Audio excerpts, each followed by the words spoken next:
랩넌트 세계관 연구팀이 함께 모여 독서 포럼하는 이 시간에 우리의 영적 상태가 237을 초월하는 성령에 충만하는 내가 임하는 시간이 되게 하여 주옵소서. 아멘하는 시간들마다 모든 영적인 배경들이 회복된다고 하신 하나님, 현장의 영적 파수꾼으로 영적 의사로 그리스도의 대사로 제자들이 일어나는 시간이 되게 하시고, 특별히 이 일에 하나님께서 랩넌트 세계관 연구팀을 세우셨으니 헌신하는 모든 현장 위에 당연하고 필연적이고 절대적인 것을 회복하는 2021년 응답의 현장이 되게 하여 주옵소서. 세우신 우리 리더 손성지 목사님에게 이 시간 특별한 주의 손이 함께 하시고 오력으로 충만케 하여 주옵소서. 함께하는 80여 명의 귀한 동력자들에게도 주께서 이 시간 새 은혜가 임하게 하시고 하나님이 준비하신 전도와 선교와 생명의 중요한 문들이 회복되어지는 기도의 시간이 되게 하여 주옵소서. 시종을 하나님께 맡기며 예수 그리스도 이름으로 기도하옵나이다. 아멘. 네, 감사합니다.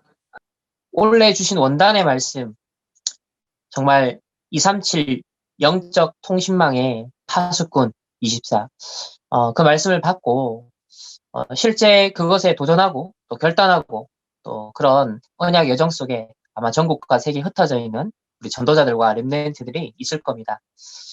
그런 가운데 특별히 여기에 이번 저희 독서 포럼에 신청을 해서 참여하는 우리 렘넌트들은 특별히 더 하나님께서 보실 때 아주 중요한 우리 렘넌트이다 생각을 합니다. 그만큼 기도에 대해서 고민을 했고 또 기도에 대해서 나름대로 도전해야겠다라고 결단도 하고 또 나름대로 기도의 비밀을 누리고 있는 아마 그런 렘넌트일 줄 아는데요. 그래서 사실 뭐 많은 주제를 가지고 독서 포럼 할 수 있지만 기도라는 그 주제를 가지고서 함께 책을 읽고 또 독서 포럼을 하면서 이미 주신 메시지가 우리에게 더 각인될 수 있는 그런 시간이 되었으면 좋겠습니다. 사실 어제도 우리가 나누었지만 특별한 내용이 우리가 몰랐던 내용을 뭐 깨닫고 알아가는 사실 그런 지식을 충족시키는 그런 수준의 독서 포럼이 아니에요. 이미 우리가 알고 있는 답이 얼마나 정확한 답이고 정말 필요한 답이고 얼마나 완벽한 답인가 그것을 확인할 수 있는 그런 시간으로서 독서 포럼이 되었으면 좋겠습니다. 그래서 이 책에서는 특별히 우리에게 주신 영적인 권세가 얼마나 위대하고 중요한가를 75년 선교 사역을 하시고 25년 동안 인도에서 직접 선교사로서 활동을 하셨던 1900년도 초반 거의 100년 이상을 사셨던 한 증인의 그런 간증 문서다라고 볼 수 있는데요. 이것을 통하여서 이 시대 전도자를 통해 더 성경적이고 더 복음적이고 또 더 과학적인 그런 기도의 원리와 내용과 방법들을 하나하나 메시지로 주고 계시는 우리가 얼마나 진짜 엄청난 대열 속에 있는가 그것을 오히려 같이 발견할 수 있는 그런 시간이었으면 좋겠습니다. 아마 읽은 내용들 중에서는 보면 우리랑 색깔이 좀 안 맞다라는 그런 부분도 사실 있거든요. 물론 이 책을 100% 우리가 다 받아들이는 건 아니에요. 이 내용 중에서 상당수, 대부분의 내용은 수긍할 수 있고 은혜 받을 수 있고 아멘할 수 있는 내용이지만 또 더 정확한 전도자의 관점에서 또 더 정확한 복음의 관점에서 보면 하나님은 우리에게 더 행복한 비밀을 주셨구나. 우리에게 더 영적인 어마어마한 힘을 누릴 수 있는 그런 성경적이고 매우 과학적인 그런 기도의 방법과 내용을 이미 우리에게 주셨구나. 그런데 우리가 너무 가치 발견을 못하고 있었구나라는 것을 역설적으로 좀 깨닫고 그걸 오히려 가슴에 새길 수 있는 그런 시간이 되어서 이 책이 계기가 돼서 오히려 하나님이 전도자를 통해서 이때까지 주신 기도에 대한 말씀이 진짜 하나님 나의 것이 되고 나에게 개인화될 수 있도록 정말 가장 복음적인 기도가 일평생 나의 누림이 되어질 수 있도록 그런 어떤 결단이 하나님 앞에서 고백이 되어질 수 있는 그런 독서 포럼이 되었으면 좋겠습니다. 자, 그러면 우리 어제 이어서 오늘도 목표로 하는 3분의 2 지점까지 한번 달려보도록 하겠습니다. 제가 비교적 빠른 목소리로 또 속도로 진행을 할 거기 때문에 잠시라도 집중력을 놓쳐버리면 안테나를 여러분 촉각을 곤두세우셔야 됩니다. 그렇지 않으면 어디지? 자칫 놓치는 순간 저 블랙홀에 빠져들 수 있기 때문에 안테나를 세우시고 절대 그 통신망에 이탈하지 않도록 다른 통신망에 잡생각의 통신망에 빠져들지 않도록 오로지 이 시간에 하늘 보좌와 소통되고 오늘 이 독서 포럼을 하는 이 시공간 속에 전 세계적으로 지금 함께 우리가 원네스 되어서 인도받는 바로 이 시간표 속에 집중할 수 있는 우리가 되었으면 좋겠습니다. 자, 그러면 시작하겠습니다. 11장인데요. 페이지는 95페이지입니다. 11장 우리 왕께서 하늘의 열쇠를 주셨다. 하늘의 열쇠를 주신다. 자, 처음부터 쭉 읽겠습니다.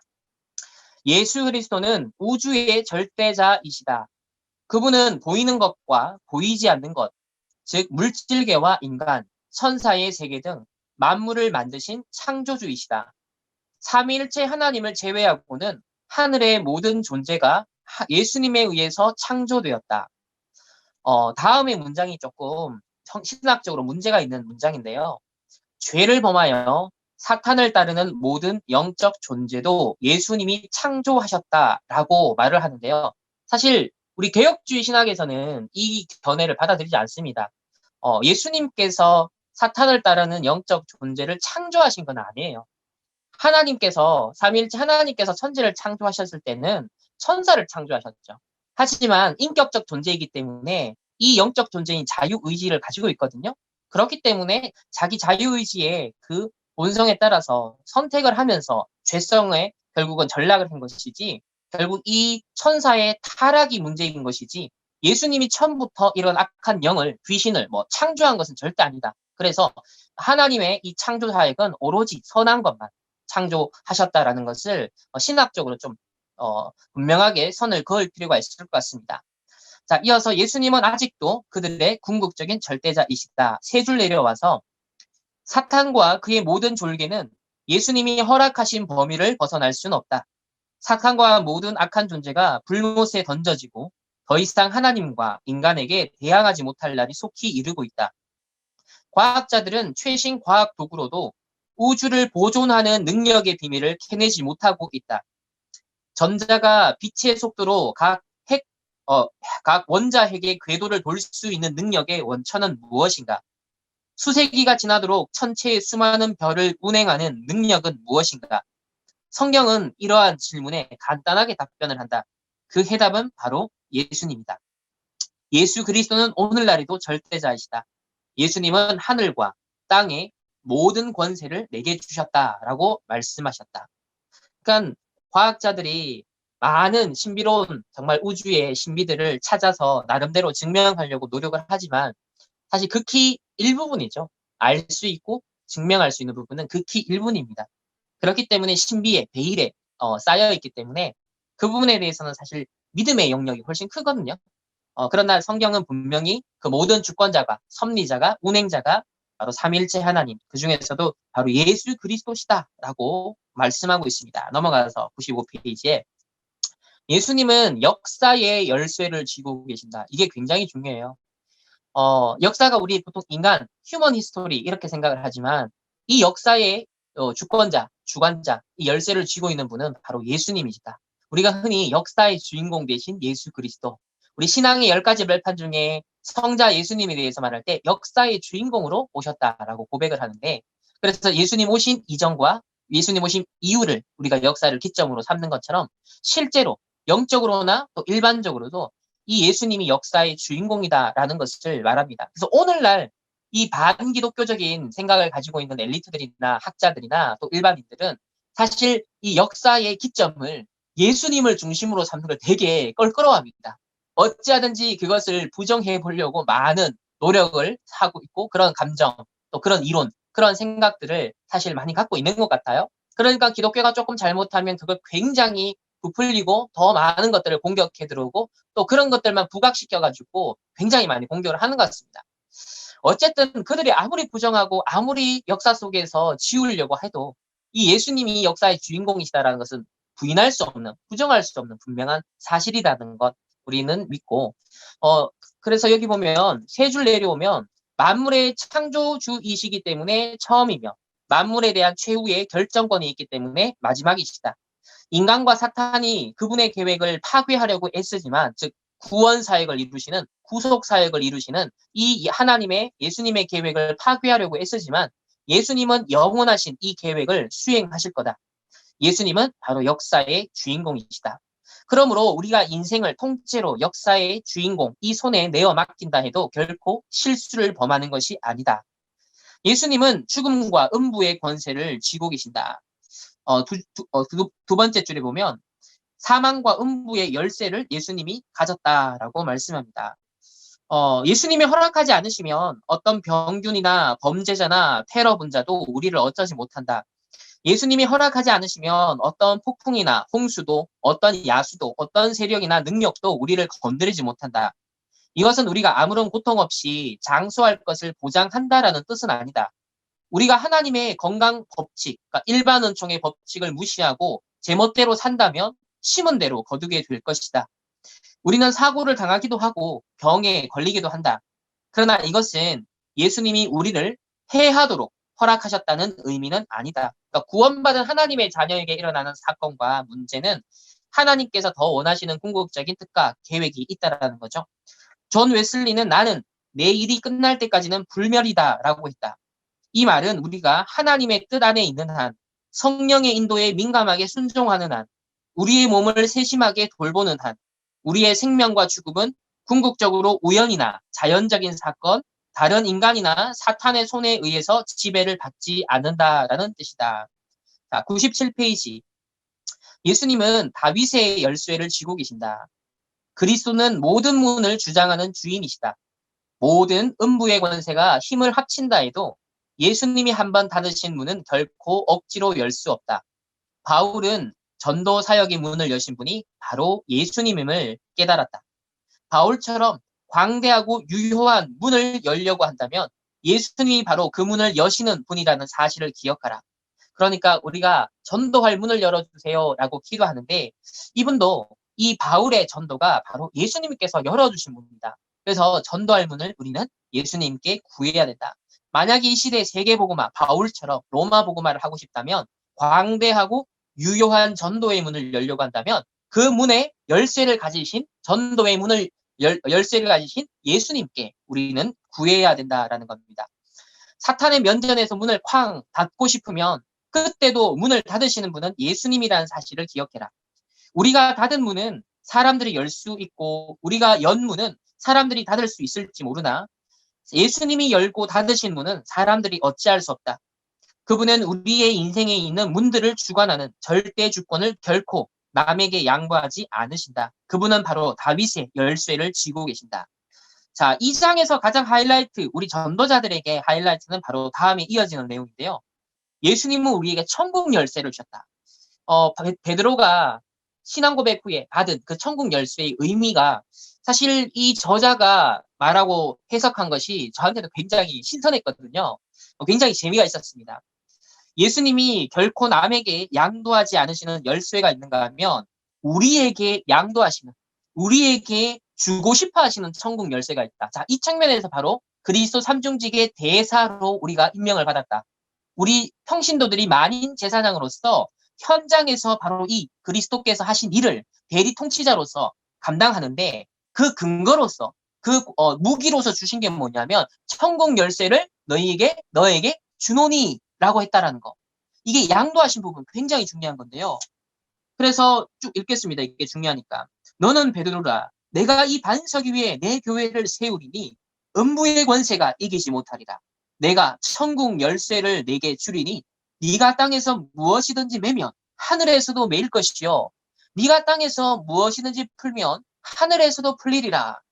보통 우리 다락방 안에서도 이 구절을 가지고서 우리 해석을 할 때 전도자의 기도, 우리가 기도하면 하나님 응답하신다. 기도 응답의 권세를 우리에게 주셨다. 보통 이 정도로 평이하게 해석을 할 때가 참 많거든요.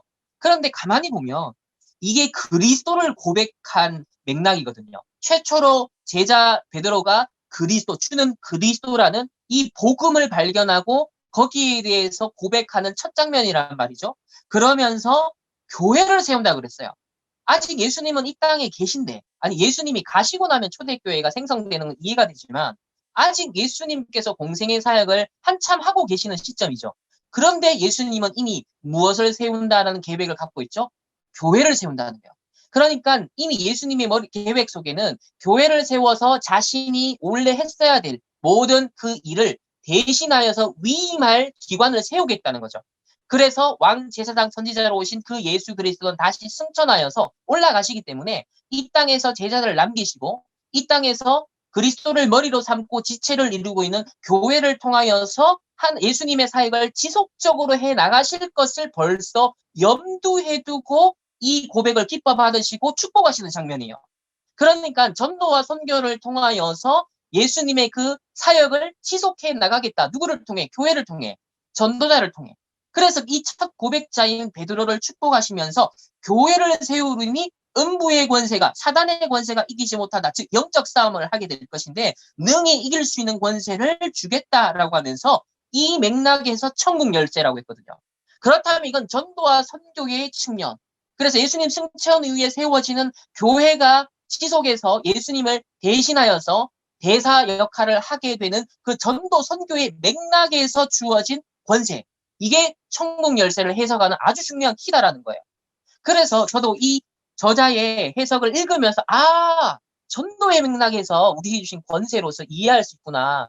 전도의 문을 여는 부분에서 우리에게 이런 권세를 주셨구나 라는 것을 재해석을 할 수 있었습니다. 자, 그러면 예수님은 초대교회 제자들에게 천국 열쇠를 위임하셨다. 예수님은 너희는 나를 누구라 하느냐라는 질문에 대답한 베드로에게 위의 말씀을 주셨다. 베드로가 예수님의 주되심을 고백하자 이 땅에 하나님 나라를 확장시키기 위해서 놀라운 권세를 주신다. 자, 그렇다면 베드로는 이 권세를 어떻게 사용했는가? 도대체 어떻게 메고 풀었는가? 예수님은 그분의 교회를 세우겠다라고 약속했다. 이제 더 이상 인간의 몸으로 이 땅에 하나님의 교회를 세울 수 없었기 때문에, 즉 예수님 승천하신 뒤에는 이 임무를 베드로와 다른 전도자들에게 위임하신 거다. 그리스도께서 메고 푸는데 보이시는 관심은 단순히 교리적으로 교회의 권직 문제라기보다는 교회를 세우고 확장시키는 데에 대한 관심으로 봐야 된다. 그러니까 보통 신학자들은요, 이 마태복음 16장에 이 천국 열쇠 베드로에게 주신 이 축복에 대해서 주로 신학자들이 정리한 내용 중에 하나는요, 권징이다. 그러니까 교회 안에서 잘못하는 사람, 그러니까는 기독교에 대해서 해악을 끼치는 사람, 또 율법을 지키지 않는 사람, 또 심지어 어떤 교회를 대적한 사람, 분명 복음적인 관점에서도 잘못한 사람들 있잖아요. 죄를 범한 사람들, 또 심각한 문제를 일으킨 사람이 있죠. 그래서 그 사람들에게 권징을 하고 또 치리를 하고, 그래서 이 사람들이 다시 회개하고 돌아올 때까지 그런 어떤 교회에도 규율이라는 게 있단 말이에요. 이게 성경적으로 신학적으로 틀린 건 아니에요. 그런 부분에 분명 성경에 있는 부분이기 때문에 권징이라는 부분이 이 구절을 가지고서 해석을 신학자들이 많이 했어요. 근데 이 해석을 더 이상 벗어나는 해석이 많이 없었습니다. 심지어 카톨릭 같은 경우, 중세 교회에 머무르고 있는 카톨릭 교회 같은 경우는 이 반석 위에 내 교회를 세운다는 그 반석의 페트로스를, 그거를 베드로다. 그러니까 베드로가 첫 번째 교황이다. 그래서 베드로라는 그 인물 자체를 신성시하고 절대화시켜가지고 교황을 중심으로 한 교회. 그러니까 사람에게다가 절대 권력을 위임하는 그런 구조를 만들어버렸어요. 그런 이제 카톨릭, 그리고 개신교 안에서도 종교개혁 이후에도 이 구절을 해석하는 데 있어서는 주로 권징을 하는 부분에서 제한적이었단 말이죠. 그런데 이 저자가 너무 정확하게 본 것 같아요. 교회를 세우고 하나님의 나라를 확장시키는 것에 그 주안점을 두고서 예수님 주신 권세의 축복이다. 그래서 사도행전에 기록된 이 신약교회의 성장 모습을 보면 성령의 역사와 함께 기도와 복음 증거가 큰 역할을 감당했다는 것을 알 수 있다. 오순절에 그리스도께서는 베드로에게 열쇠를 하나 주셨다. 이에 베드로가 순종하고 믿으며 나아간 결과 3,000명의 새신자에게 문을 열어주었다. 그러니까 천국 열쇠라는 것은 곧 전도의 문에 대한, 우리가 예수 이름의 권세를 가지고 기도할 때 하나님께서 전도의 문을 열어주는 거예요. 영혼을 구원할 수 있는 문을 열어주신다는 거예요. 이게 천국 열쇠를 우리에게 위임하신 문이라는 거죠. 우리가 직접 구원시킬 수는 없어요. 그러나 하나님이 구원하기로 작정하신 그 영혼에 대해서 천국 문에 들어올 수 있도록 그 구원의 길을 열어주고 그리고 안내해주는 그 전도자의 역할을 하나님이 우리에게 교회에다가 맡기셨다라는 것. 그렇기 때문에 우리가 이 천국 열쇠를 전도의 문으로 생각하면 굉장히 많이 사용해야 되는, 정말 누려야 되는 확실한 축복이고 권세다라고 볼 수 있습니다. 그러면서 스데반에게도 열쇠를 주셨다. 스데반은 순종했고 곧 바로 하늘나라로 들어갈 수 있었다. 스데반의 순교는 바울에게 큰 영향을 끼쳤고 이로 인해 바울은 초대교회 최대의 영혼 구원자가 되었다. 그리스도께서 주신 열쇠를 사용하여서 빌립은 사마리아인들에게 교회의 문을 열어주었다. 그러니까 복음을 전파하고 그 지역에 교회가 세팅되는 거죠. 교회가 개척되는 거죠. 하나님 나라가 확장될 수 있도록. 그러니까 이거 자체를 교회의 문을 여는 거다. 교회의 개척, 하나님 나라 확장 이런 개념으로 해석을 합니다. 또 에디오피아 내시에게 결국은 아프리카인들에게 교회의 문을 열어주었다. 그리스도는 베드로에게 또 다른 열쇠를 주셨다. 이에 베드로는 고넬료에게 그를 통해서 로마 이방인들에게도 선교할 수 있는 선교의 천국 열쇠의 문을 구원의 문을 열어주었다.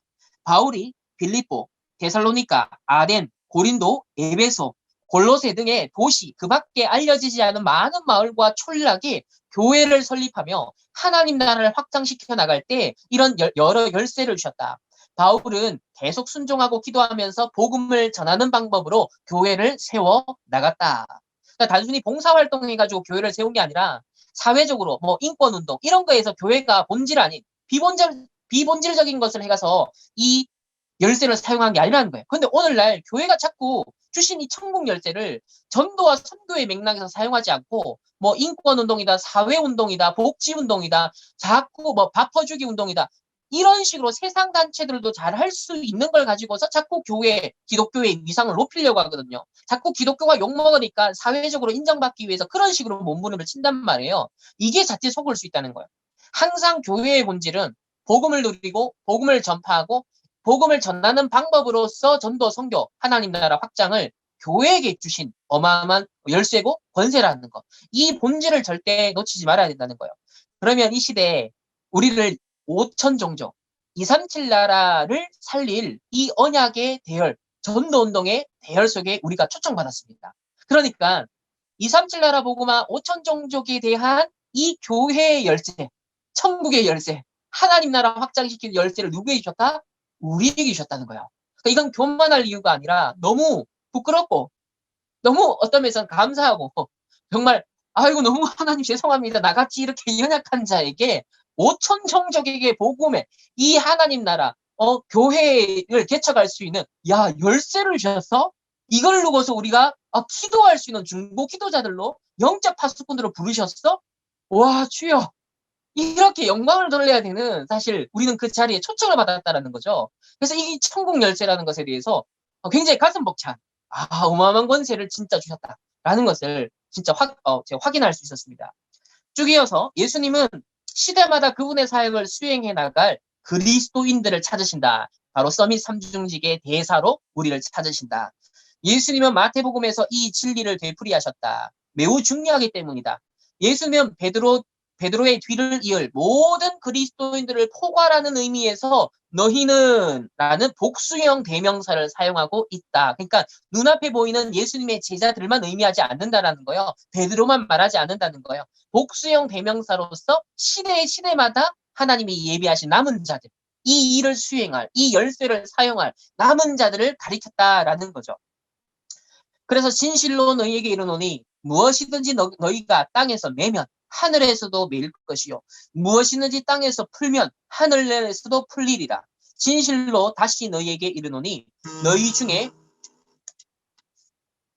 중에 두 사람이 땅에서 합심하여 무엇이든지 구하면 하늘에 계신 내 아버지께서 그들을 위하여 이루게 하시리라. 두세 사람이 내 이름으로 모인 곳에 나도 그들 중에 있느니라. 그러니까 전도, 선교, 하나님 나라 확장을 위해서 천국 열쇠를 사용하고자 하는 두세 사람이 모여서 기도팀을 이루어서 기도하는 그곳에 함께한다. 내가 그들 중에 함께한다라고 예수님이 말씀하시는 거예요. 그러니까 위드 임마누엘 원네스를 가장 누릴 수 있는 것은 결국 전도, 선교 두고서 함께 기도하는 바로 그 현장. 그러니까 어느 현장이었어요? 마가다락방 현장인 거예요. 138 언약 잡고 로마 복음화, 세계 복음화를 놓고 전도, 선교의 맥락에서 기도하는 모임이 예수님께서 바로 오순절 마가다락방에 성령을 부어주신 그 현장이었던 거죠. 자, 신자들이 그들에게 위탁된 열쇠를 이용하게 되면서 그리스도께서는 오늘날에도 계속 그분의 교회를 이 땅에 세우신다. 그리스도인들이 다른 이들의 구원을 위해 문을 열고 사람들의 삶을 사슬로 묶는 사탄의 능력을 결박하며 신자들과 교회를 파괴하려고 애쓰는 사단의 권세를 묶을 때 그리스도의 권세가 이 땅에 계속 그리스도의 교회가 이 땅에 계속 세워진다. 그러니까 전도를 위해서 영혼 구원을 위해서는 천국 열쇠를 가지고 열고요. 그리고 이 땅에서 맨다라는 것은 이 매면 뭐예요? 천국에서도 매인다라는 거. 이게 흑암 권세, 사단의 권세. 이것을 묶는다. 사단의 권세를 결박한다라는 맥락에서 이게 바로 매는 것이다라고 저자는 해석을 하고 있습니다. 제가 볼 때는 이게 굉장히 전도 신학적으로 일리가 있는 맞는 해석인 것 같습니다. 그리고 두 줄 내려와서 열쇠를 이용하여 매고 푸는 것은 기도와 밀접한 관계가 있을 뿐 아니라 신자들이 합심하여 기도하는 것과도 긴밀한 관계가 있다. 여기서 합심하다라는 뜻을 지닌 헬라어 쉼포네오인데 이 단어에서 바로 심포니라는 단어가 파생된 것이다. 조화를 이루어 소리를 내다라는 뜻으로 이 단어는 주로 악기와 관련되어 사용된다. 성도 두 명이 한 성령 안에서 한 소망을 품고 한 마음으로 한 가지 문제를 놓고 조화를 이루어 기도할 때 그 기도는 하나님의 귀에 가장 아름다운 심포니처럼 들린다. 그러니까 전도와 선교를 놓고 천국 열쇠를 같이 공동으로 사용하는 237 나라 영적 통신망의 파수꾼으로 24 하는 이 원넷을 이루는 제자들, 그 모임, 그 현장을 하나님 보실 때보다 바로 아름다운 심포니라는 거예요. 그러니까 음악에서 우리는 심포니 하지만 원래 오리지널 이 어원은 어디서 나왔다? 기도, 원넷에 대해서 중보 기도하는 그 현장에서 나온 개념이 바로 심포니라는 거죠. 그러니까 원래의 것을 찾아내야 됩니다. 정말 지금 다 세상에서 쓰이는 중요한 의미들이 원래 하나님이 복음을 위해, 세계 복음화를 위해 주셨던 중요한 의미인 거예요. 자, 그러면 다음 그 문단을 보시면요. 그리스도께서 열쇠를 사용할 그리스도인이라면 누구에게나 항상 열쇠 주기를 기뻐하신다. 그런데 어떤 그리스도인은 그 열쇠를 받아 사용하는 반면 어떤 그리스도인은 뒤로 물러나 있다가 그만 기회를 놓쳐버린다. 그러나 그리스도께서는 지금도 그분의 나라를 조금씩 확장하고 계신다. 주님은 우리를 더 많이 사용하고 싶어 하신다. 그래서 그 다음 문단 보면 기도하고 순종하는 조력자가 많을수록 역사의 주인이신, 즉 구속 사역을 이뤄나가시는 역사의 주인 그리스도께서는 빠른 속도로 더 광범위하게 그분의 교회를 세우신다. 그래서 237 나라와 5천 종족이라는 미션을 우리에게 주시면서 우리 지금 다 못 간다. 그래서 실제 이 갭을 메우는 것은 보다 하늘 보좌, 시공간을 초월하여서 보좌를 움직이는 기도를 통하여서 이것을 할 수 있다. 라는 말씀. 그러니까 이 내용하고 너무 일맥상통하는 메시지를 우리가 다시 확인할 수 있습니다. 그 다음 내용은 지나가겠습니다. 102페이지 마지막 문단을 보시면요. 그리스도께서 우리에게 주신 열쇠는 우리 생각보다 훨씬 많은 세상 사람과 친척에게 구원의 문을 열어줄 수 있다. 언젠간 그리스도께서는 그 열쇠로 무슨 일을 했는지 물어보실 것이다. 저는 이 문장을 딱 직면하는 순간 어떡하지? 그러니까 천국 열쇠를 위임했잖아요. 아니 주인이 마음껏 사용하라고 줬어요. 예를 들면 한 100조가 있는 그 100조를 보관하고 있는 그런 창고. 만약에 그 금고가 있다. 그 열쇠를 줬어. 네 마음껏 써. 그럼 어떡할게요, 이거? 마음껏 쓰겠지. 마음껏 쓰겠지. 당연히 열겠지. 시도 때도 없이 24시 쓰겠죠. 근데 천국 열쇠를 열 수 있는 열쇠를 주셨다 했어요. 영혼 구원할 수 있는, 풀 수 있는 열쇠를 줬다고 했는데 우리가 안 썼어. 그럼 예수님이 야, 너 뭐 했냐? 천국 열쇠 너한테 위임해놨더니 왜 안 썼냐? 그래서 주여 이 땅에 머무는 동안에 이 전도의 기회, 선교의 위기가 유일하게 주어지는데 진짜 우리가 믿음으로 이 천국 열쇠를 많이 사용할 수 있는.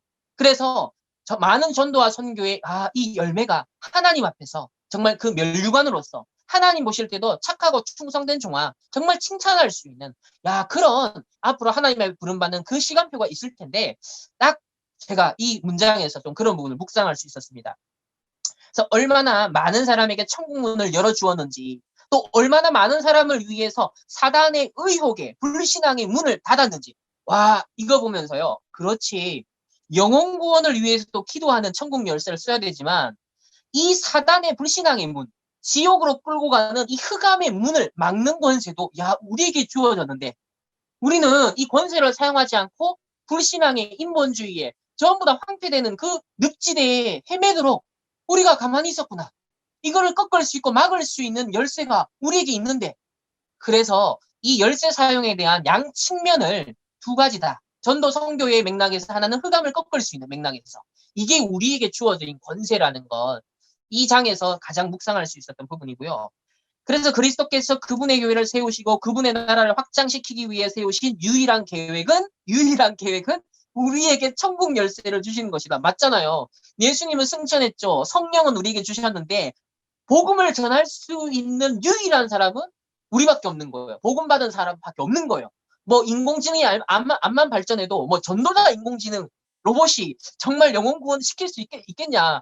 그걸 써서 하나님이 과연 전도하겠냐 싶기는 한데 그렇지는 않을 거다. 분명 인격적인 이 역사이기 때문에, 영적인 역사이기 때문에 사람을 통해서 전도에 미련한 방법으로 하나님이 쓰신다 그랬기 때문에 반드시 구원받은 전도자를 통해 하나님이 이 일을 하실 거기 때문에 우리에게 주신 열쇠를 정말 신실하게 착하고 충성된 종으로서 마음껏 사용할 수 있기를 소망합니다. 자, 12장. 십자가를 통해서 기도의 권위를 소유하다. 그 중간쯤에 보면요. 이제 있죠? 이제 그리스도의 승리의 영광을 살펴보자. 기도 전쟁 속에서 사탄을 더 효과적으로 결박하고 새로운 승리를 얻기 위해서는 그리스도의 승리의 영광을 이해하는 것이 중요하다. 우리는 흑암 결박권 막 그러면서 하지만 얼마나 이 그리스도의 십자가 승리가 위대한가. 그 영광에 대해서 사실 잘 모르거든요. 많이 묵상한 적이 없거든요. 신학적 배경도 약하고. 그러다 보니까 우리가 권세를 사용하지만 그 영광에 심취해서 사용하지 않는 거예요. 그 영광이 얼마나 위대한가에 대한 가슴 벅참이 별로 없는 거예요. 자, 우리 확인합시다. 자, 사단의 왕국을 먼저 보면 하나님과 교회의 원수인 사탄은 악한 왕국을 소유하고 있다. 그는 타락한 천사들과 하나님의 관점에서 보면 마귀의 자식인 죄인들을 다스리고 있다. 자, 넘어가서. 그러나 귀신들은 활발하게 활동하고 있다. 귀신을 가리키는 헬라어 다이모는 타락한 천사를 가리키는 앙겔로스와 전혀 다른 단어다. 귀신들은 더러운 영, 푸니마톤, 아카르타르톤이라고 불리거나 악한 영, 즉 푸니마타 타포네라라고 불린다. 귀신이 어디서 왔는지는 정확히 알 수 없다. 그러나 하나님은 악한 존재를 창조하지 않으신다. 따라서 귀신은 타락한 천사들과 마찬가지로 한때는 거룩했으나 스스로 선택하여 악한 존재가 된 것이다. 하나님과 인간에 대항한 뿌리 깊은 역사를 보면 사탄은 귀신들에게 크게 의존하고 있다. 어제도 말씀드렸지만 하나님은 전지전능하시고 무소부재하시는 그런 초월적 능력을 가졌지만, 물론 사탄도 대단한 능력을 가지고 있지만 사탄은 귀신들이 주는 정보에만 의존한다. 그러나 사탄은 분명히 우리 인간적인 레벨에서 보면 온 천하를 꿰는 자이고 거짓의 암이다. 사탄이 귀신들에게 거짓말을 가르치듯 귀신들도 사탄에게 거짓말을 하는 것 같다. 사탄은 가끔 부정확한 정보에 근거하여 행동하는 것처럼 보이기 때문이다. 하나님은, 이거는 정말 전도자의 눈으로 볼 때 보이는 정말 눈인 것 같습니다. 하나님은 전능하신 반면 사탄의 능력은 한계가 있으며 보통 한 귀신이나 여러 귀신을 통해 일할 수밖에 없다. 사탄은 적 하나님적이고 적 그리스도적이며 적 교회적이다. 그리고 적 그리스도인적이며 적 인류적이다. 자기 소유를 사랑하지 않을 뿐만 아니라 도리어 경멸하고 미워한다. 사탄이 하나님께 반격할 수 있는 유일한 방법은 하나님께 사랑을 받는 자를 해치는 것이다. 그래서 그는 하나님의 백성을 끊임없이 방해하고 해하며 저주하려고 애쓴다. 우리가 말하는 사탄의 결박이란 귀신들을 통해서 행사되는 사탄의 그 능력을 결박한다라는 것이다. 105페이지입니다. 사탄과 모든 사악한 영은 십자가에서 패배했다. 자, 갈보리에서의 승리가 얼마나 완전한 승리인지 알고 있는가? 그 승리는 바로 우리를 위한 승리였다. 예수님이 우리 대신 십자가에서 우리 죄를 지셨기 때문이다. 예수님은 우리를 구속하신 대가를 치르셨다. 주님은 구약의 모든 예언과 모형을 성취하셨다. 아담 이후 계속된 모든 대속 제물은 십자가에서 들이신 그리스도의 최종적이고 완전하며 거룩한 제사에 의해서 하나님께 연락되었다. 회개하는 죄인이 하나님께 드리는 모든 제사는 예수님이 갚겠다고 보장하신 약속 엄과 같다. 십자가 위에서 예수님이 모든 것을 지불하셨다. 그것을 받아들이는 모든 사람에게 갈보리는 영원한 승리가 된다.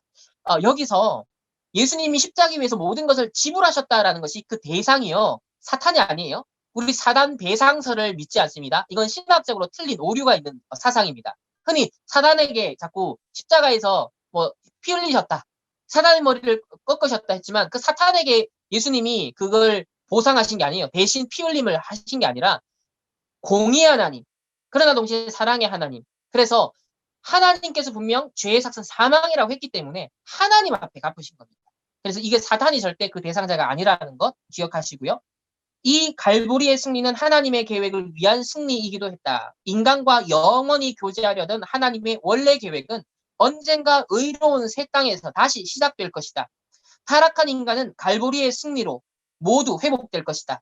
죄와 고통, 눈물과 죽음, 저주와 같이 인간의 타락으로 이 세상에 들어온 모든 것은 영원히 사라질 것이다. 사탄은 하나님의 영원한 계획을 방해한다. 그러나 사탄의 방해는 그리스도의 승리의 재림으로 종지부를 찢을 것이다. 그리스도께서 재림하시는 것은 갈보리의 승리 때문이다. 사탄과 죄가 방해해온 수천 년의 기간에 비교할 때 우리가 누릴 축복의 기간은 영원이기 때문에 우리가 천국에 들어가면 죄의 지배는 단지 나쁜 꿈 정도로 여겨질 것이다.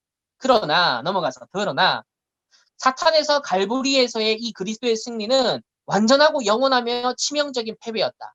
처음에 사탄은 자신이 승리했다 생각했다. 이것은 사탄의 지식과 이해가 얼마나 제한적인지를 단적으로 보여준다. 사실 갈보리의 십자가는 사탄과 죄와 죽음, 사탄의 모든 왕국을 한 번에 파괴시켜버렸다. 십자가가 사탄이나 수많은 귀신을 전멸한 것은 아니다. 그들은 불못에서 영원토록 고통받을 것이기 때문이다. 사탄과 악한 영들에게는 지옥이 준비되어 있다. 인간의 경우에도 사탄과 동맹을 맺어서 갈보리에서 그리스도께서 성취하신 대속을 믿고 회개하며 죄에서 구원받기를 거절할 때 지옥에 간다. 자, 밑에서 6번째 문장을 보면요. 7번째 문장이죠. 그 사탄과 권세, 통치자와 권세를 무장해제시켰다. 여기서 무장해제하다에 해당하는 헬라어는 아페코이오인데 이 말은 완전히 벗겨서 무력하게 하다라는 복합적 의미를 지닌다. 그리스도께서는 십자가에서 모든 귀신의 권세를 제거하셨다. 십자가에서 사단 세력의 지도자와 권세자들은 영예와 권세를 박탈당했다. 따라서 그들은 우리에게 대항하거나 우리를 위협하거나 괴롭힐 힘이 없다. 그러나 이것이 전부가 아니다. 십자가에는 이보다 많은 것이 내포되어 있다. 바울은 그리스도께서 십자가로 정사와 권세를 이기시고 그들의 모습을 모두가 볼 수 있도록 하셨다라고 말한다. 이 모습은 고대 역사의 한 장면에서 따온 것이다. 다른 나라를 정복한 황제는 대승을 거두고 돌아오면 때때로 승리의 행진을 했다. 이 승리한 황제와 군대는 길거리에 늘어서서 환호하는 큰 군중 사회를 당당하게 행진했다. 악사들이 음악을 연주하는 가운데 병사들은 빼앗은 보물들을 병거에 싣고 포로로 잡은 왕과 장군들, 그 밖의 죄수들을 사슬에 묶고 끌고 갔다. 이렇게 포로로 잡힌 이들의 수치가 만인에게 공공연하게 드러났다. 이게 바로 십자가에서 일어난 사건이에요. 또 에데이그 마티센이라는 헬라어는 공적으로 전시하다라는 뜻이다. 그리스도께서 죽으시고 부활하셔서 옥에 있는 이 악한 영들에게 십자가에서의 사탄의 패배를 선포하셨다. 이것은 그리스도께서 사탄과 귀신들을 치욕적으로 패배시킨 후 사슬에 묶어서 옥에 있는 영들 사이로 승리의 행진을 하셨다라는 사실을 상징적으로 보여준다. 바울은 그리스도께서 사탄과 귀신들의 패배를 공적으로 드러내 보이셨다. 귀신들도 사탄이 영원히 패배하고 권세를 박탈당했으며 사탄마저도 그 마지막 날을 기다리고 있다는 점을 알고 있다. 또 사탄과 그의 악한 영들은 멸망당했다.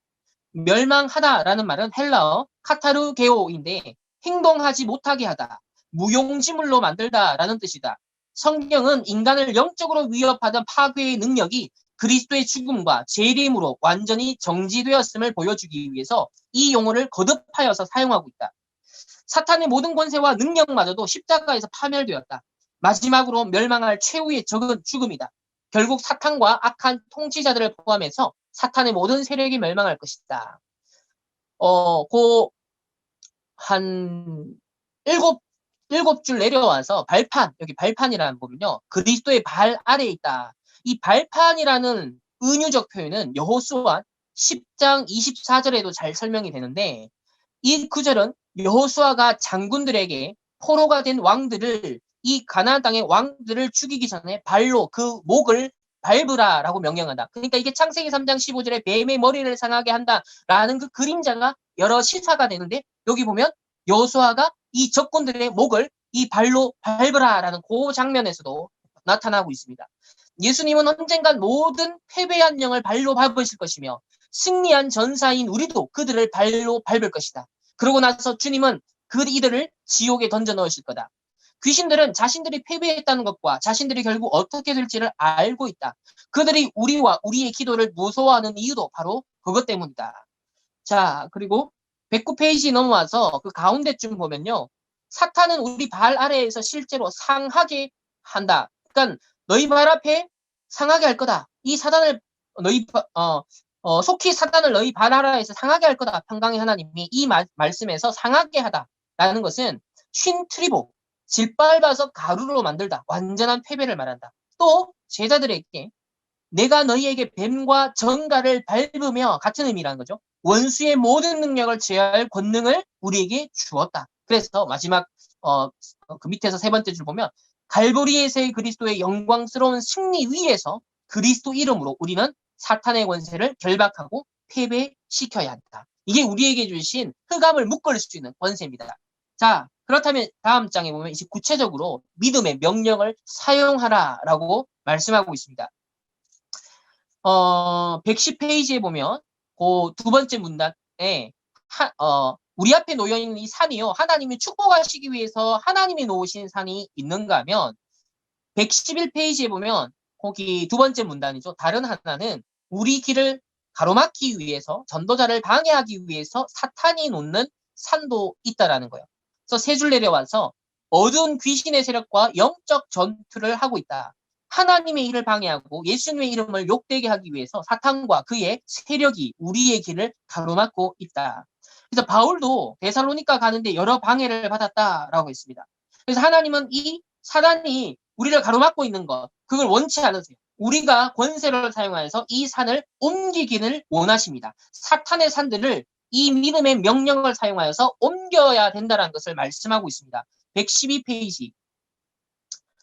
그 두 번째 문단에 보면 예수님은 이 진리를 더 강한 어조로 반복한다. 하나님 나라 확장에서 매우 전략적인 가치를 가진다. 그러니까 믿음으로 산을 옮길 수 있다. 너희들이 겨자씨만한 믿음만 있어도 이 산을 명령하여서 여기서 저기로 옮겨지라면 옮겨질 것이요. 라는 것이 바로 흑암, 사단이 가로막고 있는 그 장애물들, 그 산을 향하여서 권세를 사용해서 옮겨라. 왜냐? 이건 하나님 나라 확장하는 전도와 선교에 있어서 매우 전략적으로 중요하기 때문에 이 산을 옮기는 믿음의 명령을 사용하라라는 것을 여기서도 말씀하고 있습니다. 그러면서 또 여기 또 중요한 해석이 나오는데요. 열매 없는 무화과 나무를 저주하시사 곧 시들었다라고 하신 말씀. 그 무화과 나무는 가짜였다. 이때 예수님은 사탄의 일은 크든 것이든 작은 것이든 시들어야 된다라고 가르쳤다라고 말합니다. 그러니까 산은 큰 산이잖아요. 그리고 무화과나무, 열매 없는 무화과나무를 저주하신 건 별거 아닌 것 같지만 사단의 일은 크고 작은 일들도 시들어야 된다라는 것을 시사한다라고 그렇게 해석을 하고 있습니다. 그러면서 112페이지 그 맨 끝에 보면 맨 밑에 줄에 하나님의 자녀들이 주신 권세를 사용하기를 원하는데 그 모세의 지팡이가 바로에게 하나님을 드러내는 대표물로서 하나님의 권세를 사용한다. 그러니까 신분과 권세를 우리에게 주신 7가지 신분과 권세가 바로 모세의 그 시간표 속에서는 이 지팡이를 사용하는 것으로 사실 상징되고 나타났다라고도 볼 수가 있겠고요. 또 10가지 재앙을 통하여서도 권세를 사실상 신분과 권세를 드러낸 것이다 라고 볼 수 있겠습니다. 또 뭐 이거 넘어가겠습니다. 엘리야, 엘리사, 예수님, 사도 성경에 나오는 인물들의 권세 사용에 대해서 말씀을 하고 있고요. 그리고 114페이지에 맨 밑에 줄 그 끝부분 보면요. 예수 그리스도의 공식적인 대표자로서, 자, 대사로서 우리는 언제나 이 믿음의 명령, 즉 우리에게 주신 신분과 권세, 보좌로 소통되는 신분과 권세를 사용할 수 있다. 심지어 여기 세 줄 내려오면 웨슬리가 나오는데요. 전도자 존 웨슬리가 노천에서 집회를 인도하며 설교할 때 폭풍이 밀려오자 그것을 향해서 명령한 것처럼 우리도 예수님의 이름으로 자연을 향해서 명령해야 할 때가 있다. 그러나 웨슬리는 자신의 안일함이나 편의가 아니라 복음의 확장을 위해서 그 능력을 사용했었다.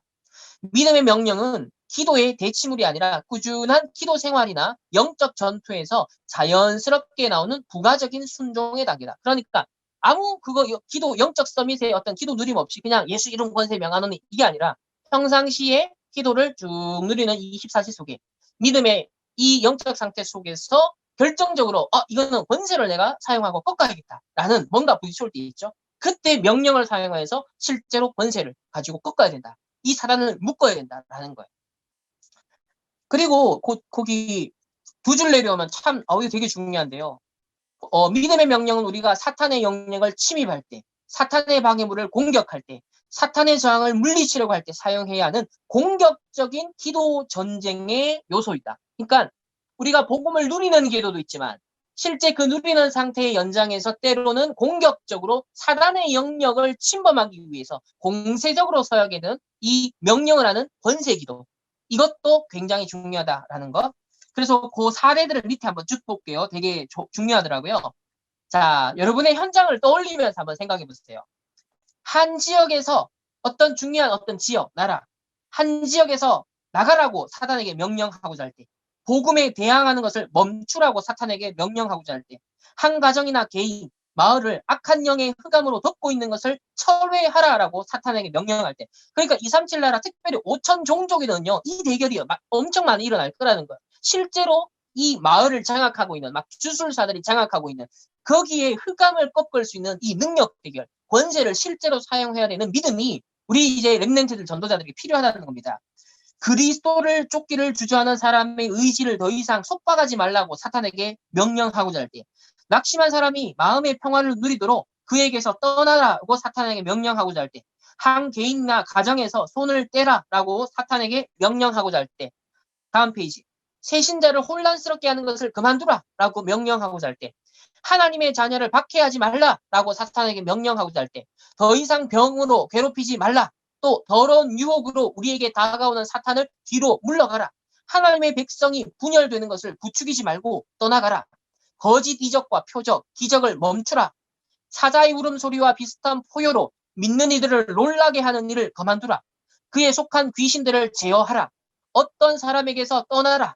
병이 떠나도록 명령하도록. 또 잠시 동안 자연을 향해 멈추라. 사람들에게 접근하지 말라라고 떠나라라고 할 때 사탄에게 명령해라. 그리고 중요한 하나의 이제 간증을 하는데요. 요 세 줄 내려오면 인도에서는 예수님이 능력을 발휘하시는 것을 한 번도 보지 못한 새신자들이 귀신들을 쫓아낸 사건이 있었다. 목사나 선교사가 참석할 수 없었던 시기에 일단의 새신자들이 기도회를 하기 위해 오두막집에 모여 있었는데 힌두 교도들이 한 이웃이 찬송 소리를 듣고 왔다. 우리 집에 외지에서 온 손님이 몇 분 계신데 그 중에 귀신 들린 여인이 있습니다. 당신들이 우리를 도와주실 수 있을까요? 그러자 그리스도인들은 즉시 대답했다. 좋습니다. 그 여인을 데리고 오세요. 우리 주님이 귀신들을 쫓아내실 것입니다. 이웃이 귀신 들린 여인을 데리고 왔고 새로 믿기 시작한 이 그리스도인들은 예수님의 이름으로 귀신을 쫓아냈다. 그리고 나서 힌두교를 믿는 그 손님들은 그 마을을 떠났다. 한 달 뒤 96km 떨어진 한 힌두교 마을에서 전갈이 왔다. 이런 능력을 지닌 신은 일찍이 들어본 적이 없다. 면서 자기들을 가르칠 사람을 보내달라는 요청이었다. 우리의 복음 전도자들은 그 요청을 승낙했고 많은 결신자들을 얻을 수 있었다. 그들이 직접 체험했기 때문에 한 번은 80명이 넘는 세신자가 세례를 받기도 했다. 나는 그들이 예배당을 세우고 헌당하는 자리에 함께 참여하여 기쁨을 나누었다. 그러니까 이렇게 인도 선교 현장에서는 우리가 이제 성경에서 볼 수 있었던 그런 전도 선교의 사역들이 실제 권세를 사용하는 그 현장에서 나타나고 있다는 것을 보게 되어지고요. 그리고 또 비슷한 내용이라 약간 넘어가도록 하겠습니다. 118페이지 밑에서 두 번째 줄. 죄인의 구원, 교회의 성장, 사탄의 암흑 속으로 복음의 빛이 침투하는 것 등은 하나님의 뜻이기 때문에 바로 이때 우리가 이런 목적을 위해서 권세를 사용해라 라고 하고요. 그리고 119페이지에 성령 충만할 때 영적 잠재력을 최대한 현실화할 수 있다. 그래서 지속적인 성령 충만의 이 상태가 유지되는 것이 중요하다. 그리고 119페이지 그 밑에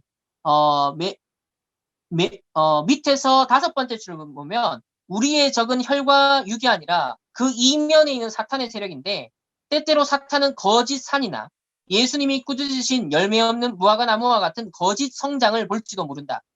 예수님은 진짜 상황을 둘러싸 은폐하고 있는 모든 거짓 성장을 시들게 할 수 있다. 사탄의 허세를 두려워하지 말라. 이제 3단체가 야, 우리 속지 말자. 세상의 불신자들 잘 나가는 돈 많이 벌고 성공한 사람들이 야, 그 허세에 속을 필요가 없다. 이 사탄의 허세. 그러니까 결국 시들고 말 이 무화과 나뭇잎이 열매를 맺은 것 같지만 결국은 진정한 열매가 아니기 때문에 시들고 마는 열매다. 자, 넘어가겠습니다.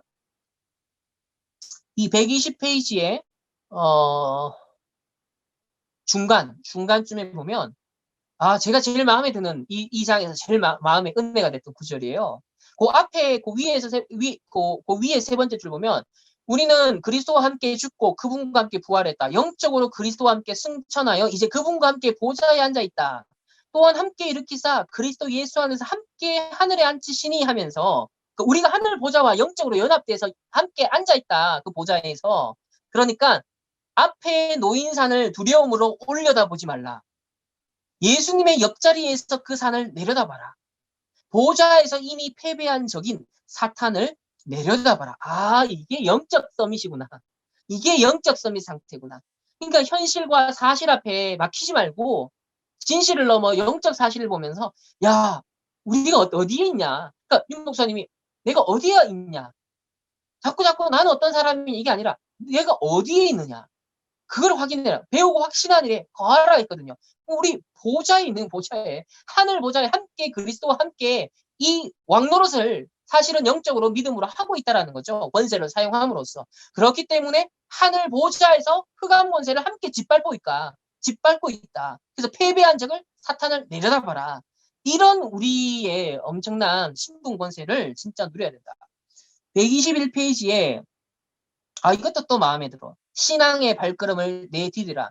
우리는 사탄의 모든 세력보다 훨씬 높은 곳에 예수님과 함께 앉아 왕노릇하고 있다. 믿음 안에서 살고 있다. 하나님은 우리에게 그분의 뜻을 제시해 주셨다. 이제 선제 공격을 할 시간이다. 저는 감히 우리 다락방 전도운동을 통해 렘넌트를 통해서 앞으로 이 일이 실현될 것이다.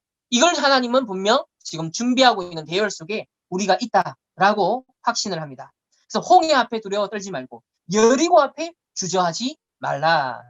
그래서 이 가나안 땅을 실제 정복할 세대들이 실제 체험해야 될 게 요단강 건너고 여리고 무너지고 그죠?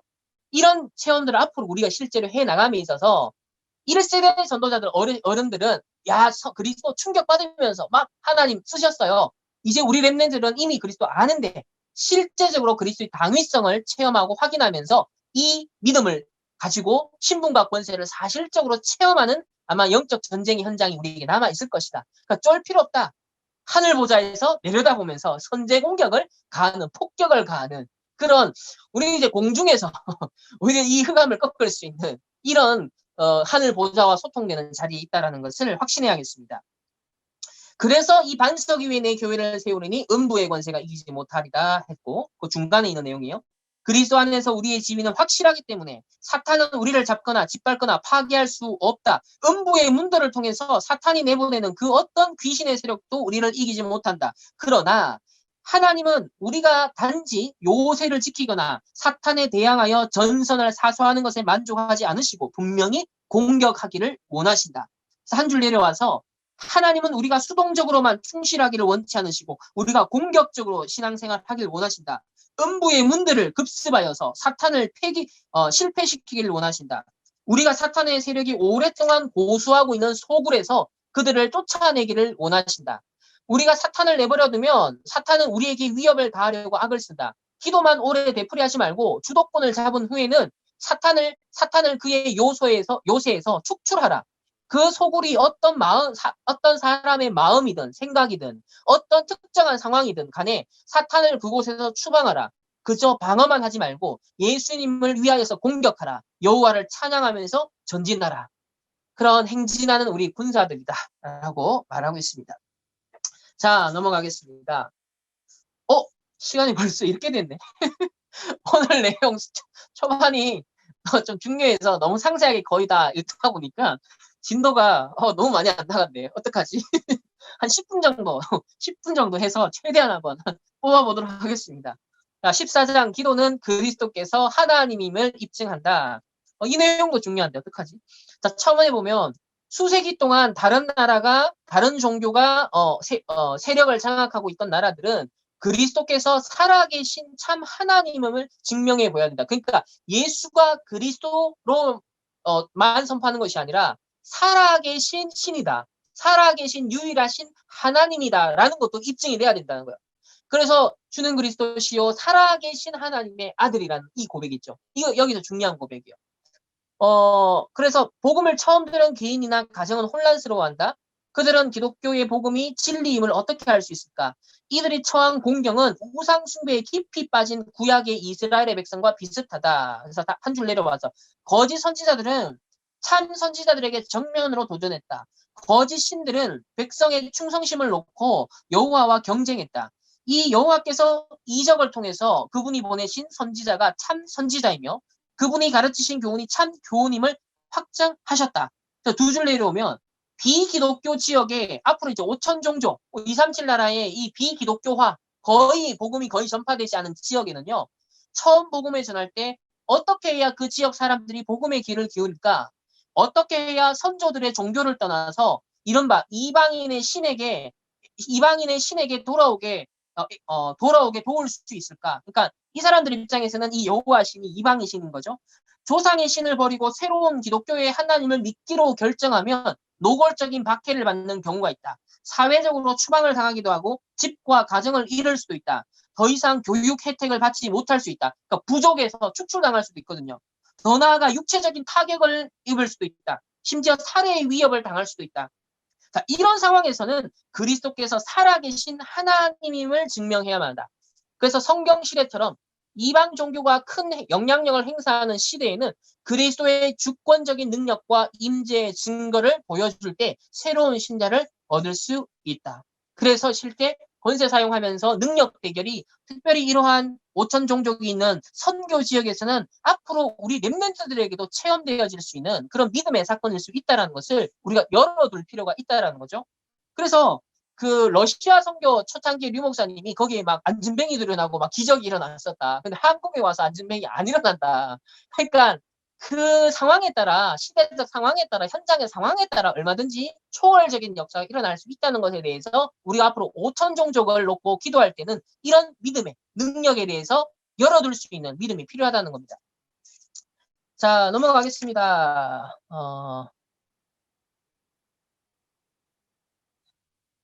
비슷한 내용이라서 또 넘어갈 텐데요. 127페이지 위에서 세 번째 줄에 보면 사탄은 비기독교 종교 지도자나 박수, 무당의 일과 행동을 통해서 자신의 능력을 드러내 보이기도 한다. 이런 사탄의 능력은 때로 이단 종파의 모습으로 나타난다. 그들은 주술이나 마술적인 능력으로 그리스도인이나 사역자들을 방해하고 해하며 죽이기도 한다. 사탄의 특별한 공격 목표가 된 선교사님들, 그리스도인들을 보호해달라고 하나님께 우리 중보 기도자들은 기도해야 된다는 거야. 그 파나마의 뭐 박건원 선교사님도 간증을 하신 것처럼 실제 주술사들이 막 주술을 통하여서 이 기독교인을 막 죽이려고 하고 방해하려고 하고 사람들을 실제로 막 저주를 퍼붓기도 하고 한단 말이죠. 그러니까 이것이 영적 세계에서 실상이기 때문에 우리가 이 권세 사용하면서 이런 것들을 꺾을 수 있는 중보 기도가 실제 현장에 있는 선교사를 위한 기도가 필요하다는 겁니다.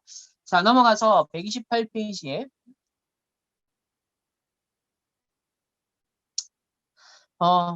넘어가겠습니다. 이것도 넘어가겠습니다.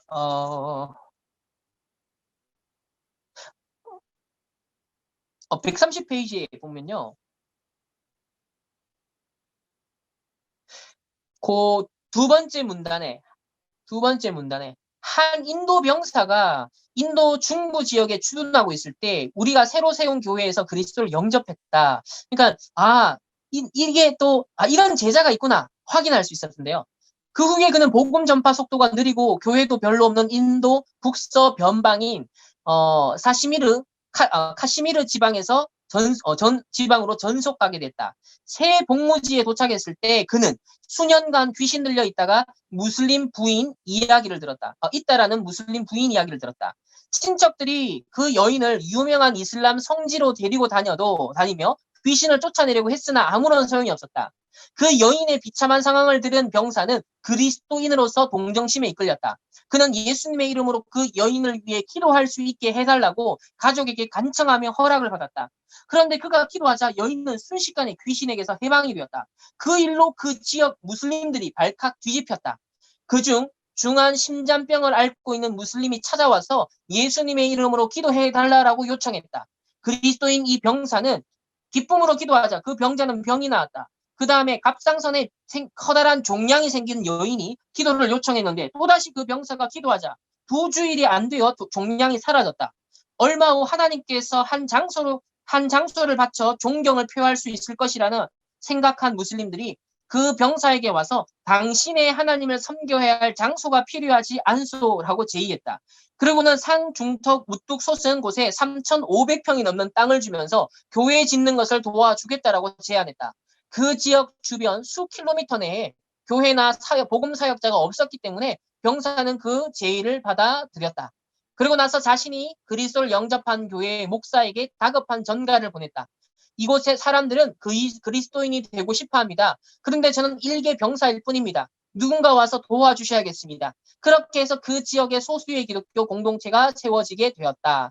한 병사의 기도에 그리스도께서 응답하셔서 자신이 살아계신 유일한 참 하나님을 증명하시고자 했다. 그러니까 이런 시급한 지역에는 5천 종족이라는 그 미전도 정도 현장에는 이런 역사도 진짜 급하게 일어날 수 있다는 것에 대해서 우리가 절대 제한해서는 안 된다는 거예요. 더 정확한 복음 운동을 놓고 우리가 성경적 전도 운동을 하는 자들에게 하나님은 분명 이런 문도 이런 제자도 예비하실 수 있다는 것에 대해서 우리는 믿고 나아갈 수 있어야겠습니다. 넘어가겠습니다.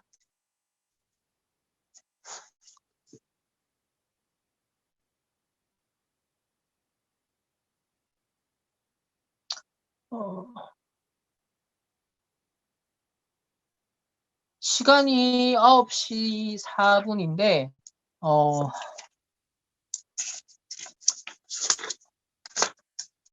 그 다음 장이 좀 길긴 하네요. 이거 중간에 끊기도 그렇고. 한번 빨리 가볼게요. 15장까지는 가야 될 것 같습니다. 자, 15장. 자, 중간쯤에 보면, 자, 사탄에게서 빼앗아야 할 세간. 빼앗아야 할 세간은 사탄의 노예가 된 자들이다. 즉, 사탄의 소유가 되어 사탄이 그 안에 거주하고 있는 자들이다. 그러나 예수님은 그분의 고유한 권세와 성령의 능력을 사용했다. 예수님은 지금도 우리가 그 사탄의 세간을 빼앗기를 기대하신다. 넘어가서. 예수님은 제자들을 포로된 자에게 자유를 선포하는 임무를 주셨다. 자, 우리에게 사탄을 결박할 권세가 있는가? 야, 유 목사님이요, 1998년도에 공청회 할 때 천사동원권, 사단결박권 이것 때문에 시비 걸렸거든요. 그 보수 교단의 신학자라고 한 사람이 그렇게 지금 시비를 걸었단 말이죠. 여기 보면 제가 이 책을 보여주고 싶어요. 우리에게 사탄을 결박할 권세가 있는가? 분명히 있다라고 성경은 말한다. 그래서 이 천국 열쇠에 대해서 주석가들이 여러 가지 아까 했던 내용이니까 넘어가겠고요.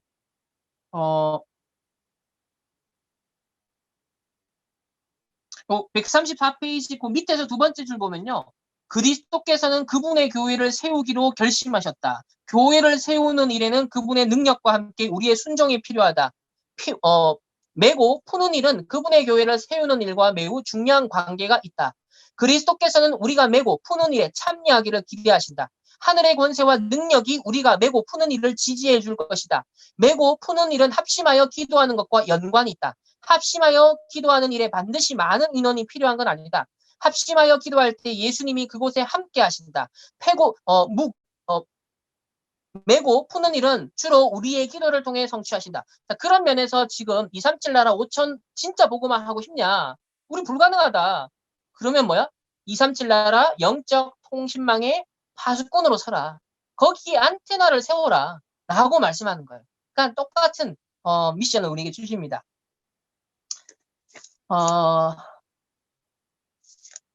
그리고 그 중간에 보면 그리스도의 권세로 사단의 능력을 결박하고 그의 사역을 억제하는 것이 분명 하나님의 뜻이다. 넘어가겠습니다. 136페이지 밑에서 세 번째 줄. 사탄이 오랫동안 뿌리박고 도사리고 있는 지역이나 상황, 어떤 개인, 각인뿔이 오래 체질된 이런 상황이 있을 수 있다. 매우 절박한 상황이다. 그동안 계속 기도해 왔으나 하나님께 응답받지 못한 경우도 있다. 하나님이 기도를 들으셨기 때문에 이제 믿음으로 사탄에게 결박을 명해야 한다라는 성령의 내적인 증거를 확신할 때까지 하나님이 우리로 오랜 시간 기도하도록 인도하실 때 있다. 이게 아마 우리의 아마 실제 현장에서 체험될 부분인 것 같아요. 그러니까 우리가 흑암결박하고 막 이 귀신에 시달리고 실제로 정신분열 와 있는 환자도 붙여주시고 이러는데 우리가 막 기도 솔직히 해도 바로 막 흑암이 떠나가고 막 귀신이 떠나가고 막 치유의 역사 안 그렇거든요. 그러니까 하나님은 우리의 영적 상태가 사실 이런 서밋의 영적 상태로서 진짜 믿음으로 선포할 때 야 떠나간다는 확신이 우리의 생각, 마음, 영혼에 꽉 찰 때까지 우리의 어떤 면에서 기도를 단련시키는 거죠. 우리의 믿음을 키워가시는 거죠. 그게 어떤 면에서는 1차적으로 우리를 향한 하나님의 계획일 수 있어요. 그래서 이게 쌓이면 어떻게 될 것 같습니까? 이게 진짜 믿음이 쌓이고 증거가 쌓이고 확신이 쌓이면 어느 날 현장에 결정적인 시간표에 선포를 할 때 하나님은 역사를 일으키실 거라는 거죠. 그걸 두고서 하나님은 우리가 이 성령의 내적 증거에 확신할 때까지 우리가 기도하도록 계속 훈련시키는 그런 기도 학교 속에 우리를 부르셨다라고 저는 생각이 되어졌습니다. 그리고 137페이지 밑에서 네 번째 줄에 그리스도의 예수님의 보혈을 의지해라. 예수님은 스스로 내세울 공로가 없는 우리를 위해 죽으셨다. 우리는 예수님의 보혈을 믿어야 한다. 예수님이 십자가에서 다 이루었다라고 외치셨을 때 사탄은 완전히 패배했고 갈보리의 승리는 완성되었으며 하나님의 아들의 보혈은 하나님의 응답을 간구할 수 있는 근거가 된다. 이거예요.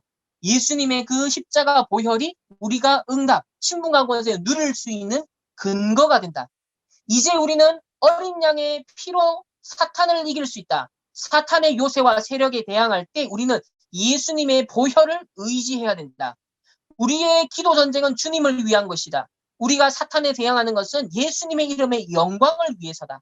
예수님은 주님이시고 모든 자는 그 앞에 무릎을 꿇어야 한다. 그 중간쯤에 하늘과 땅의 모든 권세가 예수님의 이름에 있다. 지옥의 귀신들도 그 이름의 권세를 안다. 베드로와 바울, 사도들과 초대교회가 거듭 예수님의 이름의 능력을 확증했다. 오늘날에도 세계 곳곳에서 예수님의 이름을 사용하며 사탄이 후퇴하며 사로잡은 자들을 풀어주는 광경을 볼 수 있는데 우리는 그분의 이름을 사용하도록 인증을 받은 공인된 자들이다. 이제 하나님의 주신 권세를 취하라 라고 말씀합니다. 넘어가겠습니다. 쭉 넘어가서 141페이지 맨 밑에 줄에 사탄의 영역에 과감하게 적극적으로 침입해서 이제 그의 포로들을 석방시켜라. 그리고 다음 페이지에 보면 영적인 전투가 장기전이 될 수도 있고 사탄이 더 완강히 저항할 수도 있다. 우리는 우리와 합심하여 금식하며 중보기도해줄 동력자들의 지지가 필요할 때도 있다. 그러나 예수님은 지금 또 영원토록 승리자이시다. 그분의 승리 안에서 굳건히 서라. 우리가 어디에 있느냐? 우리 자신은 아무것도 아니지만 그리스도와 그분의 이름 안에서 우리는 승리자 그 이상이다. 네, 오늘은 여기까지 하도록 하겠습니다. 예, 어쨌든 오늘 어떠셨는지 다 포럼을 들어보고 싶지만 참 오늘도 저 혼자 약간 신나서 포럼을 제가 강독을 하면서 함께 포럼을 나누었던 것 같습니다. 저 개인적으로는 이렇게 하면서 제 자신에게 다시 한번 소리 내어서 읽고 포럼을 나누니까 더 많이 각인되는 것 같고 제가 더 이렇게 행복하고 또 힘이 나는 그런 시간이 되는 것 같고요. 어쨌든 이곳에 한 수십여 명의 전국과 세계에 흩어져 있는 렘넌트들이 함께 전도자들이 다 교회가 다르고 배경이 다르지만 원단 메시지 하나를 딱 우리가 딱 붙잡고 함께 인도받는 이런 단체가 어딨냐. 이 시대에 진짜 이 책에서 말하는 세계를 움직이라. 이 기도로 세계를 움직이라 하는데 이런 일을 실제로 감당할 수 있는 아마 자들이 모인 게 아닌가. 그 부분에 대해서 더 저는 확신을 하고 믿습니다. 그런 믿음을 갖고 분명 하나님 이유 있는 자들 이곳에 우리 함께 모이게 하셨다라고 생각을 하거든요. 그래서 여러분 자신들도 각 현장에서 제일 소중한 분들이다. 그리고 전도자를 통해 선포된 메시지를 실제 현장화하고 개인화할 주역들이다. 우리에게 주신 신분과 권세 너무 많이 들었지만 그게 얼마나 내 것인지 얼마나 하나님이 우리에게 주고 싶어 하신 것인지 누리기를 지금도 너무 기다리고 계신다. 그래서 하나님 마음 답답하게 하지 말고 정말 누리기를 간절히 원하시는 것을 마음껏 좀 누려드려서 하나님을 좀 속 시원케 할 수 있는 그런 기도의 파수꾼들이 되기를 축복합니다. 아무쪼록 내일도 끝까지 함께 인도받으면서 이 책 마무리해 보도록 하겠습니다. 모두 평안한 밤 되시고 임마누엘로 행복한 되시기를 소망합니다. 제가 기도하고 마치겠습니다. 하나님 감사합니다.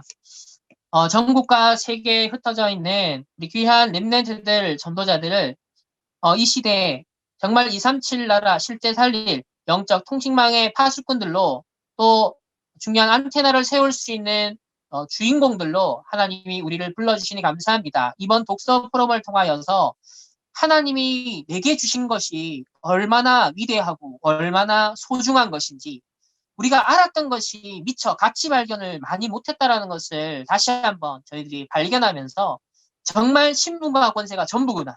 구원받은 것이 전부구나.